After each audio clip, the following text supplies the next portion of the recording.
One day, Soka married a Chinese man. After some time, she became pregnant. When the pregnancy reached 6 months, both her husband and her mother were very happy and excited. But one tragic day, Soka was involved in a traffic accident. She died along with the unborn baby. It was a terrible loss for the family. After Soka passed away, her bedroom was given to her younger sister to live in. Inside the room, there was still a wedding photo of Soka. Her sister did not remove it and kept everything in the same place. Every night when the younger sister slept in that room, something strange happened. There were 2 doors, one glass window door and one bathroom door. Every morning she found that both doors were open. She tried closing them tightly before sleeping, but every morning they were open again. Curious and frightened, she asked her mother about it. Her mother said, "When your sister was still alive, she loved fresh air and always kept the windows open." After hearing this, the younger sister began to believe that it might be Soka's spirit still staying in the room.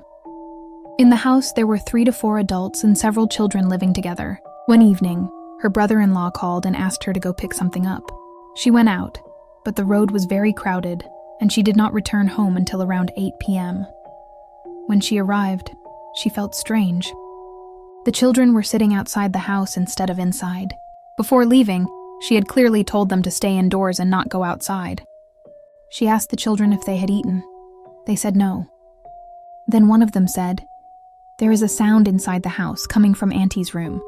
It sounds like a woman's voice. We were too scared to go inside." She asked whose voice it was, but the children said they did not know, only that it was a woman's voice. She stayed silent, then calmly called the children to come inside the house and prepared food for them, pretending nothing was wrong.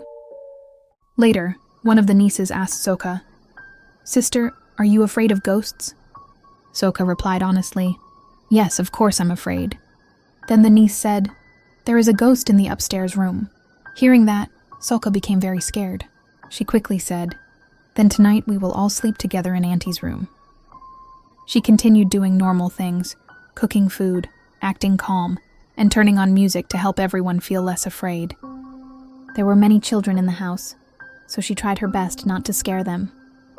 After one night passed safely, the next day her brother-in-law, Dana, arrived and called the children to eat. After eating, he went upstairs to take a shower. One of the younger children realized they had no towel, so they walked into the upstairs room to get one. As soon as the child entered the room, they suddenly screamed and cried loudly. Everyone rushed upstairs and asked, "What happened? Why are you crying?" The child cried and said, "A ghost. A ghost is sitting on the bed." They quickly brought the child downstairs. Soka told Dana that the child said they saw a ghost. Dana, the husband of Soka's late sister, asked gently, "What exactly did you see?" The child answered, "I saw a woman's spirit sitting at the head of the bed. She looked injured." Dana then called their mother and explained everything that had happened. He said he wanted to hire someone to stay in the house to watch over the children. Soon, they found a woman who agreed to stay with them. When she arrived, she said, "This house feels very dark." Dana replied, "All the lights are on. It shouldn't be dark." The next morning, Dana had to go out, so he left money for her to buy food and cook for the children. After preparing the food, the woman went upstairs to clean Dana's room. While she was cleaning, she suddenly heard a loud crashing sound, like dishes being smashed. She turned around frightened and hurried downstairs. She thought maybe the children had broken something, but when she reached them, the children had not even started eating yet. She tried to ignore it, thinking that every house feels different. That night, she slept on the sofa. While she was half asleep, she saw a shadow moving inside the television screen. She looked carefully, then lay back down. Suddenly, the shadow jumped out of the television and pressed down on her. The aunt ran to call Dana and said in fear, "Please, I can't sleep downstairs. Something keeps pressing on me. Can I sleep upstairs instead? It feels like something is stepping on me." After hearing this, Dana let her sleep upstairs. Day after day, no one in the house could sleep well anymore. Fear slowly grew stronger. One day, the children suddenly ran up the stairs. The aunt followed them and asked, "Where are you going?" One child answered, "We're following Auntie." The aunt was confused. She looked around, but there was no one there. Feeling uneasy, she held the child's hand and brought them back downstairs. At that time, she still did not know that someone had died in the house. She later told Dana everything she saw. When everyone heard the story, they became frightened and looked at each other. Someone said, "There is no one in this house, except Soka."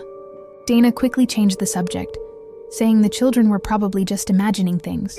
He did not tell the aunt that someone had died in the house.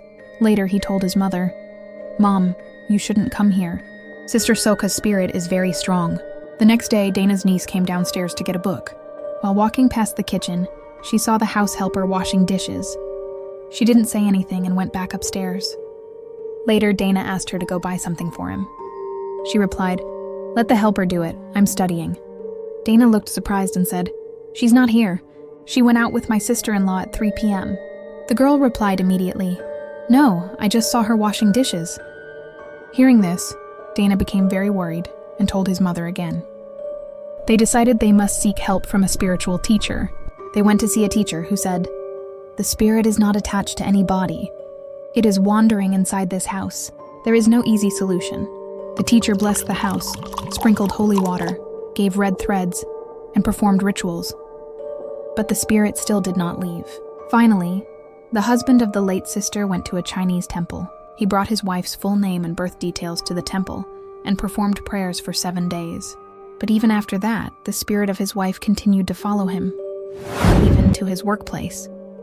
The husband later said that one day he got out of the car and locked it. His coworker asked him, "Why did you lock the car already? Your wife hasn't gotten out yet." After many frightening experiences, he finally decided that they could no longer live in that house. He said his wife's spirit was haunting the family too strongly. So they moved to a new house and left the old house abandoned. Only occasionally did he return to check on it. The neighbors later said that ever since the family moved out, strange sounds could be heard at night. Some people heard the sound of a woman softly singing a lullaby to a baby inside the house. Others heard sounds like people arguing. This suggests that the spirit remained in that house. Now I want to ask everyone, what do you think this story really is? The mother died in a traffic accident along with her unborn child. If this were Prey Kralafleong, it is said that this kind of spirit does not stay inside houses, but lives near trees, fields, or open areas instead. And if the spirit were a family member, why didn't it follow them when they moved to a new house? So what kind of ghost do you think this is? Don't forget to leave your opinion in the comments below.